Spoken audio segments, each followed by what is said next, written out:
So we're just loving this thing.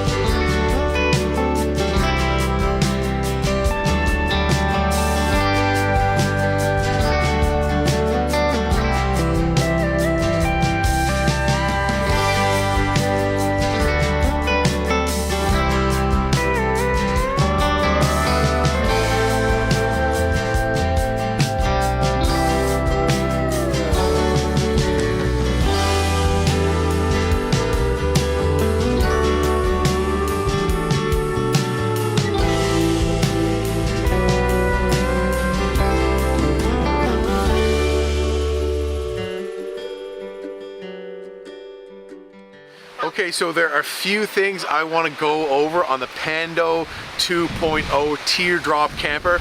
Tori and I have been in this thing for 12 days and we've gotten pretty familiarized with it and we are loving it. So the design means that you can be connected with the outdoors like a typical camper, but it comes with a lot of off-road capability. As with all the designs that Off-Grid Trailers offers, the Pando Teardrop trailer sits on a laser-cut C-channel engineered steel frame built to follow you into the backcountry, so super rugged. Pando also features a 29-degree departure angle, which is the angle between the rear tire and the back of the trailer. It makes a big deal when you're going over rocks. You're less likely to smack the back of your trailer on things. And it also has a Timbren 3500 HD axle-less construction on the wheel, so there's no axle. Timbren makes some of the best quality suspension as well, and having no axle gives you a heck of a lot more clearance. It also comes equipped with 12-inch electric brakes, so there's trailer brakes, and a battery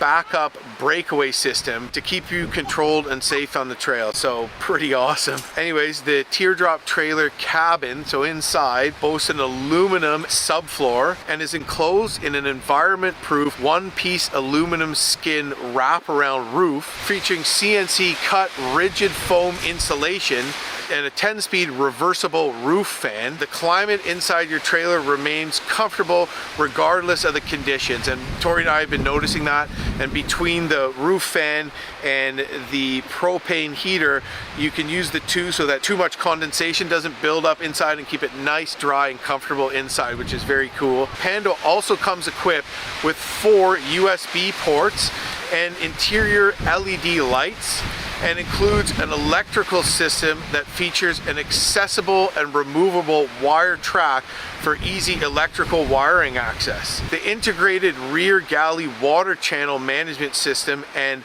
wraparound aluminum rear door will let you rest easy knowing that you'll wake up to a dry kitchen for the epic morning coffee, which we've been enjoying every day with some incredible views. So I want to take you in and give you a little bit of a closer look at some of the other features this thing has. Check it out.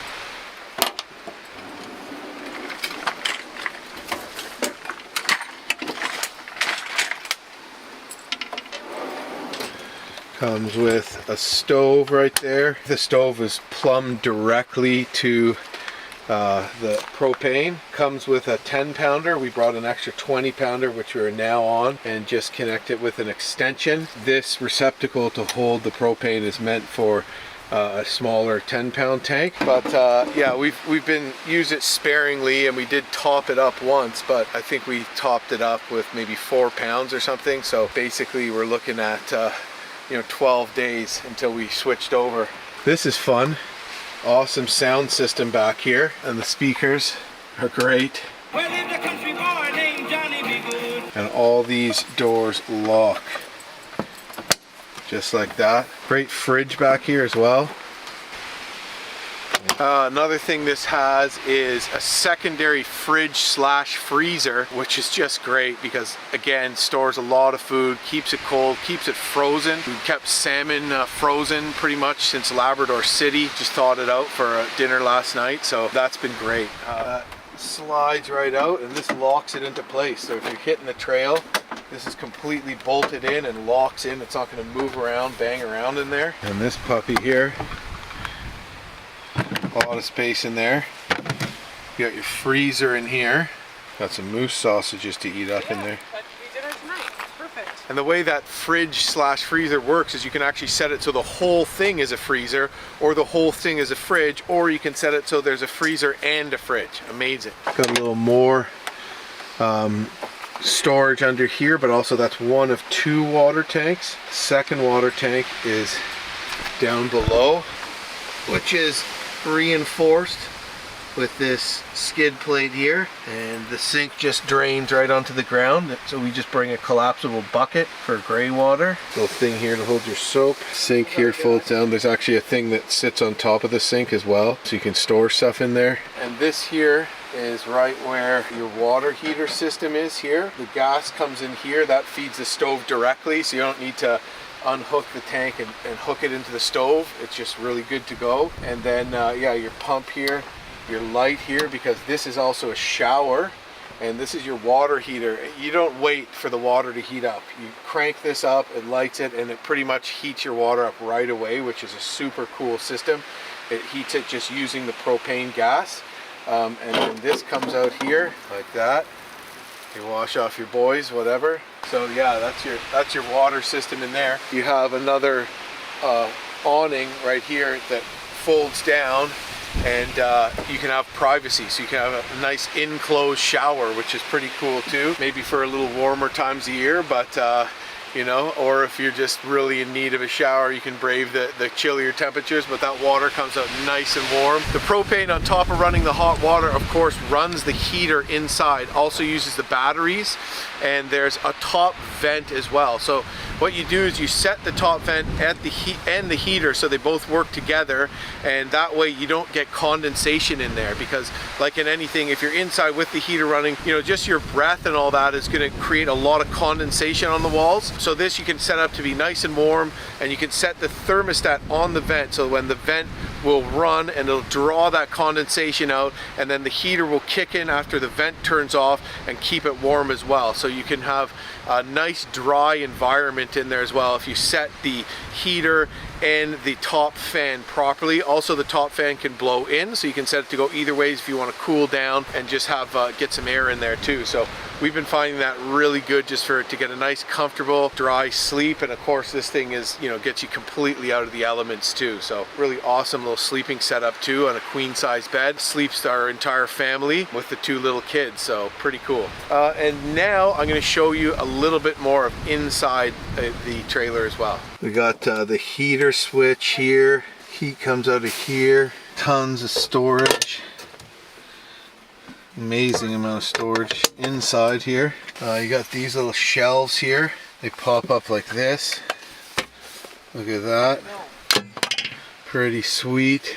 Fan at the top, that makes a big difference. We even got a TV in there, check that out. Got our sleeping bags and everything in there, but that's a queen size bed. It folds up to a couch too. Pretty sweet little living space in there. And then up here, the Pando 2.0 doesn't come with standard with a rooftop tent, so we just actually added our own rooftop tent onto this, and that folds out, and it's just great. So that's an option because it has a really strong roof rack. And then that's our rooftop tent, roof racks on the top. This is a full awning, and it comes out in such a way that you don't actually need to guide down the ground. Actually, you can just pull it out like that and it'll work, but there's also legs that go in, and you just kind of tie it back on either side. So super easy setup and pack down.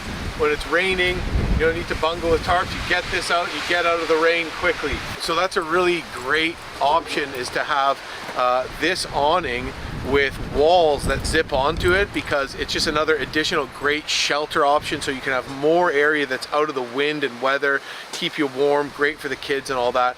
We zipped on the walls only once when it was really windy and raining, but we thought that was super cool. Actually, we are thinking that to put a wood stove jack in the roof of that, or in one of the side walls, so you can actually run a wood stove in there, would be something pretty cool for super late or early season trips. Off-roading world, full-size spare, heavy-duty drop-down wheel. And one thing I really like is this extra custom-made roof rack system on top of the front box, which has been really helpful. And in here we got our whole system, inverter. Bring a generator with us in case we're traveling not a long distance day after day.